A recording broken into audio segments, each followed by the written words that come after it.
खाना पकाना एक साइंस और एक आर्ट है और इसी आर्ट को मद्देनजर रखते हुए मैंने बनाए हैं गोलू मोलू मसाला भरे बैगन। बहुत से लोगों को ये शिकायत होती है कि हम बैगन में जब मसाला भरते हैं तो वो मसाला जो है वो खाली हो जाता है और बेसन जब हम बैगन को तलते हैं तो मसाला उनमें से बिल्कुल निकल जाता है, उसके अंदर भरा हुआ नहीं रहता। तो आज यही रेसिपी मैंने आपके लिए लेके आई हूँ, गोलू मोलू मसाला भरे बैगन के। मसाला हमारे बैगनों में किस तरीके से भरा रहेगा और क्या इसकी टेक्निक होगी, तो रेसिपी देखना मत भूलिएगा। बिस्मिल्लाहिर्रहमानिर्रहीम, अस्सलाम वालेकुम। मरियम ग्रैनी में रुबीना जाफरी आपके साथ। गोलू मोलू मसाला भरे बैगन।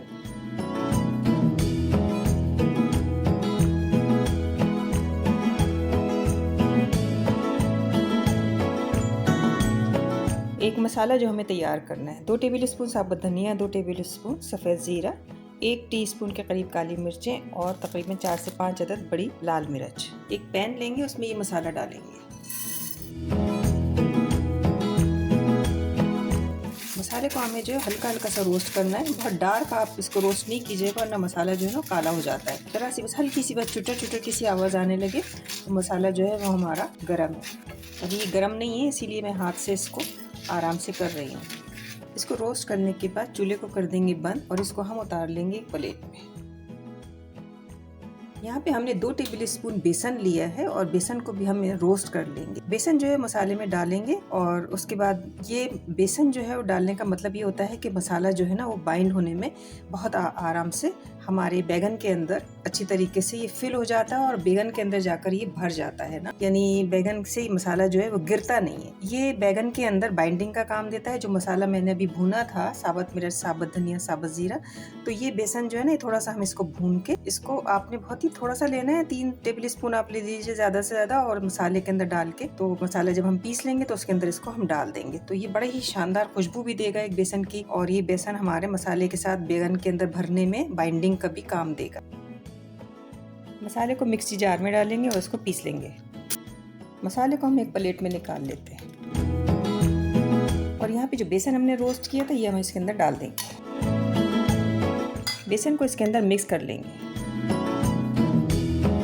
ये मसाला हमारा तैयार है। ये मसाला जो हमने तैयार किया इसके अंदर जाएंगे अब और कुछ मसाले। इसके अंदर जाएगा 1 टीस्पून के करीब मैंने नमक डाल दिया है और यहाँ पे जाएगा 1 ही टीस्पून या हाफ टीस्पून के करीब हम डाल देते हैं इसमें काला नमक, 1 टीस्पून के करीब। 1 टीस्पून इसमें जाएगी हल्दी, कश्मीरी लाल मिर्च, 1 टेबल स्पून इसमें जाएगा चाट मसाला। बस, अब इसके अलावा और कोई मसाला नहीं जाएगा। इसको अच्छी तरीके से हम मिक्स कर लेते।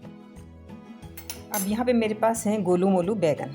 छोटे बैगन मैंने लिए हैं और मुझे ये बहुत अच्छे लगते हैं, तो इनको मैंने चीरा लगा के अच्छी तरीके से धो के साफ करके नमक डाला और चीरा लगा के इसको रख दिया। अब इसके अंदर मसाला भरने का तरीका जो है ना वो ये है, मैं आपको बता दूं।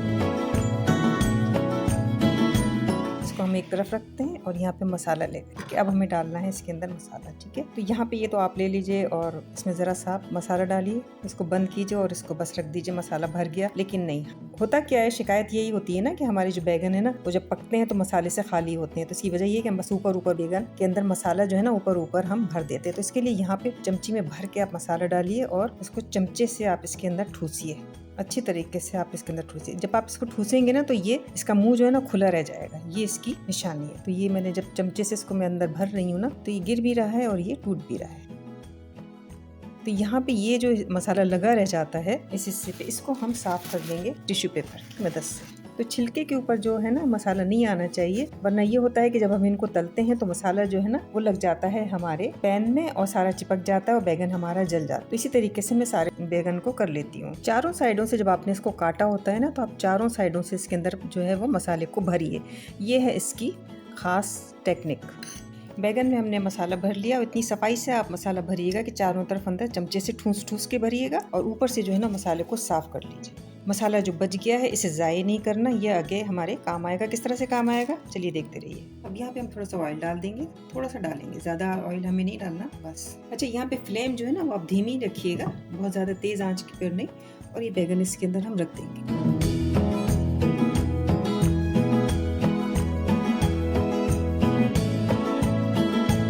यहाँ पे इनको रखने के बाद एक 3 मिनट के लिए इनको मैं कवर करके रख दूँगी। अच्छा, यहाँ पे जब आप बैगन रखेंगे ना तो थोड़ा सा अपने इनके साथ छेड़छाड़ करते रहना है, यानी इनको थोड़ा सा हिलाते जुलाते रहना है। तो आप देखिए हमारे बैगन जो है बिल्कुल भी मसाला नहीं गिरा और हमारा पैन जो है कितना साफ है।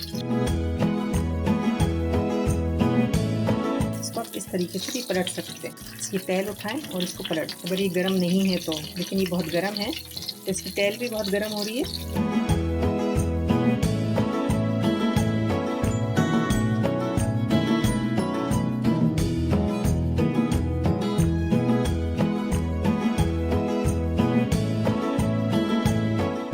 3 मिनट के लिए इसको फिर ढक के रख देते हैं और फिर देखेंगे इसको उलट पुलट करके। 3 मिनट के बाद हम इनको फिर देखते हैं। ये आप देख माशाल्लाह से अभी हमारे नरम भी हो गए हैं। एक तरीके से बिल्कुल हमने इनको गलाना नहीं है कि आप भुर्ता कर दें इनको, नहीं, इनको 85-80% तक बस हमें कुक करना है कि इनकी खाल नरम हो जाए और अंदर से ये नरम हो जाए। तो इनके साथ छेड़छाड़ जो है ना वो आपने करती रहना है, ठीक है। बहुत ज़्यादा घी में मैंने इनको नहीं फ्राई किया है, हल्का हल्का सा फ्राई किया है। तो देखिए मसाला भी हमारा जो है ना नहीं गिरा है और हमारे बैगन जो है कितने साफ़ सुथरे हैं और अंदर से भी बैगन में मसाला जो हमने भरा था वो अपने अंदर मौजूद है। 3 मिनट के बाद हम इनको देखते हैं। बहुत ही शानदार तरीके पर बैगन हमारे हो चुके हैं। ये देखिए जितना हमें इनको सेकना था, तलना था, ये हमारा फाइनल राउंड था। तो चूल्हा हम कर देंगे बंद। और ये देखिए हम छुरी गर्म बहुत है तो हाथ से तो मेरे लिए दिखाना बहुत मुश्किल है, लेकिन छुरी से मैं दिखाऊं तो ये बिल्कुल गल चुके हैं। ये देखिए इनको हम प्लेट में उतारते हैं और फिर चलते हैं इनकी ग्रेवी बनाने की तरफ। एक फ्राई पैन लेंगे और उसमें लेंगे 2 टेबल स्पून कसूरी मेथी और हल्का सा इसको रोस्ट कर लेंगे। हल्का सा बस हमें रोस्ट ही करना है। रोस्ट करने से इसकी जो खुशबू है ना वो 4 गुना बढ़ जाती है। अगर आप रोस्ट करके डालें ना तो उसका मज़ा ही अलग है। बहुत अच्छी इसकी खुशबू आने लगी और 1 मिनट तक आप इसको रोस्ट कीजिए। तो चलिए अब इसको उतार लेते हैं, चूल्हा करते हैं बंद। अब यहाँ पे हम ले लेंगे दही, तकरीबन आधा पाव के करीब हमने दही लिया है और इसके अंदर हम डालेंगे मसाले, नमक, मिर्च, पिसा धनिया, हल्दी और पिसा ज़ीरा। ये चारों मसाले, बेसिक मसाले जो जाएंगे 4, ये वो जाएंगे। इसको हम इसके दही के अंदर मिक्स कर लेते हैं और इसके अंदर जो मसाला हमने बचा के रखा था बैगनों में, तो ये मसाला भी इसके अंदर हम डाल देंगे। और इसके बाद यहाँ पे जो हमने कसूरी मेथी को रोस्ट किया था ये भी हम इसके अंदर डाल देंगे। अच्छी तरह से सारे मसाले को हम इस दही के अंदर मिक्स कर लेंगे। और अब चलते हैं हम इसकी ग्रेवी बनाने की तरफ। अब यहाँ पे हमने एक पैन लिया है, वही पैन लिया है जिसके अंदर हमने बैगन को तला था। उसको साफ़ करने के बाद उसमें 3 चमचे हमने तेल डाल दिया और यहाँ पर हम डाल देंगे इसके अंदर सफ़ेद ज़ीरा और थोड़ी सी हम डाल देंगे अजवाइन। जब ये थोड़ा सा भूनने लगेंगे, बस इतना ही हमें इनको करना है। तो यहाँ पे हम डाल देंगे बिल्कुल बारीक चॉप की हुई प्याज। 2 अदद हमने प्याज लिए, इनको बारीक चॉप किया है। प्याज को हमें बिल्कुल लाल नहीं करना, इसको हल्का सा हमें भूनना है। प्याज को भूनने के दौरान ही जब प्याज का पानी खुश्क होने लगेगा तो यहाँ पे आपने डाल देना 1 टेबल स्पून के करीब लहसुन अदरक का पेस्ट। अच्छी तरीके से इसको थोड़ा सा मिक्स कर लीजिए। इतना नहीं भूनेंगे कि लहसुन अदरक जो है वो अपना अरोमा खो दे। लहसुन अदरक का जो टेस्ट है ना वो इसके अंदर कायम रहना चाहिए। तो इसको थोड़ा सा बस 1-2 मिनट हम चलाएंगे क्योंकि प्याज भी जो है वो हमारी खुश्क हो गई है, थोड़ी सी भुन भी गई है। हमें डालनी है अपनी ग्रेवी के लिए मसाला, इसके अंदर डालना है। तो मसाले के अंदर चूँकि दही शामिल है तो दही शामिल करने से पहले हम इसके अंदर डालेंगे थोड़ा सा पानी ताकि दही हमारा फटे नहीं। तो यहाँ पे हमने बहुत ही थोड़ा सा 3-4 चमचे के करीब पानी डाल दिया है और इसके साथ ही अब हम डाल देंगे ये मसाला।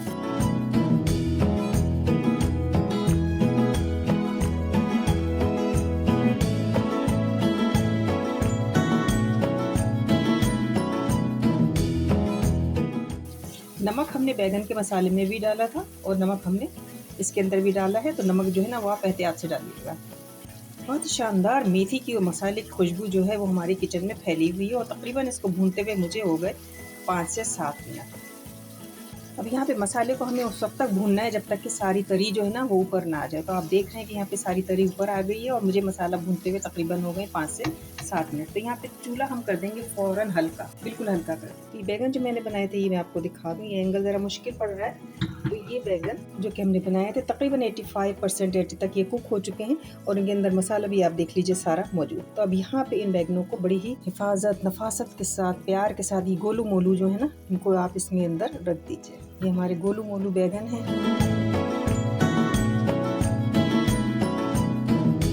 हमने इसके अंदर पानी वानी कोई नहीं डालना है। पानी डालेंगे तो ये सब जो है ना ये हो जाएगा सत्यानाश और ये हमारे बैगन जो है ना घुल मिल जाएंगे। सारे बैगन रखने के बाद अब हम इसको रख देंगे ढककर 10 मिनट के लिए और 10 मिनट के बाद इसको देखेंगे। कर लेते हैं कुछ लास्ट तैयारी। तो यहाँ पे हमें काटना है हरा धनिया। हरा धनिया को जितना दबा के काटेंगे उतना ही बारीक कटेगा। डंठल समेत थोड़ा सा काटें, डंठल को ज़ाय मत करें।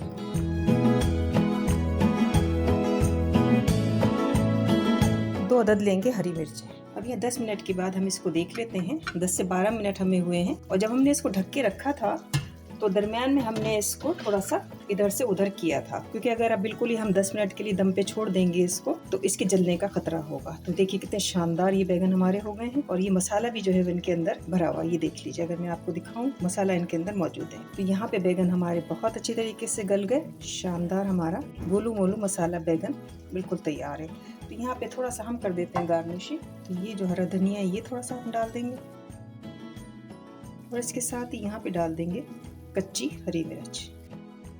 ये हमारी रेसिपी डन है और वक्त हुआ है सर्विंग का।